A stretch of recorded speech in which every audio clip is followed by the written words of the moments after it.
Hello, আজকে এখন রান্না বান্না করতেছি। এখন বিকাল পেরিয়ে অলমোস্ট সন্ধ্যা হয়ে গেছে। এখানে রান্না করতেছি একটু গরুর মাংস।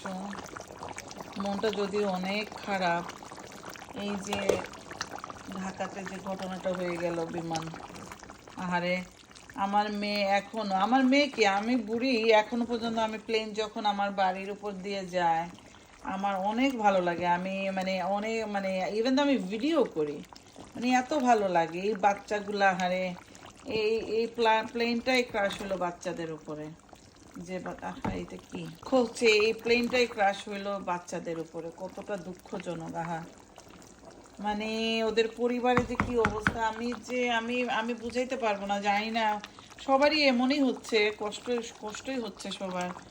আমি রীতিমতো এমন কোনো ভিডিও নাই যে দেখে আমার চোখে পানি আসে না। এই মাদের আহাজারি, বাবাদের আহাজারি, আহারে এক একটা বাচ্চা কত কষ্টের ধন। আর এই যে এভাবে যে এতগুলা বাচ্চা মারা গেল, আমার লিটারালি এখন মাথা ব্যথা করতেছে।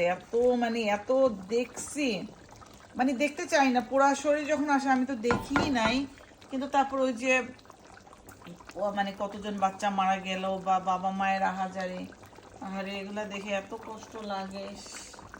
যার গেছে সেই শুধু বুঝতেছে। আমরা তো আল্লাহ, বাচ্চাদের উপরে ইয়ে না হয়ে এরা ফুলের মতো, আসলে সহ্য করা যায় না।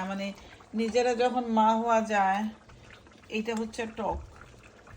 নিজেরা যখন মা বাবা হওয়া যায় তখন বোঝা যায় আসলে বাচ্চা কাচ্চা যে কত বড় জিনিস। উফ, কিভাবে যে সহ্য করবে এই বাবা মা গুলো। আল্লাহ ওদেরকে শান্তি দেয়। আমরাই যদি এত কষ্ট পাই, আর তারা তো নিজের বাবা মা কতটা কষ্ট পাচ্ছে। আল্লাহ সবাইকে শান্তি দেখ, এই দোয়া করি। আমার মেয়ে আজকে লিটারেলি আমার হাত থেকে ফোন নিয়ে নিছে, বলছে মামি স্টপ ওয়াচিং দিস। বলতেছে কমেডি কিছু দেখো, ফানি কিছু দেখো। আমার বলতেছে ফানি দেখো, ফানি ভিডিও দেখো। আমার এত খারাপ লাগছে। কিছুক্ষণ পর পর আমি শুধু বড় করে নিঃশ্বাস ফেলতেছি। এত সহ্য করতে পারতেছি না। আরে কি হয়ে গেল। যাই হোক, আল্লাহ সবাইরে ইয়ে করুক, সবাই ধৈর্য ধারণ করার ক্ষমতা দেখ। সুন্দর মতো সবকিছু, সুন্দর মতো বলতে লাইক অ্যাটলিস্ট বাবা মা তাদের বাচ্চাগুলা শরীরগুলা পাক। আহারে, ভাবতেই অবাক লাগে। আল্লাহ সবাইকে ভালো রাখুক। খুদা হাফেজ।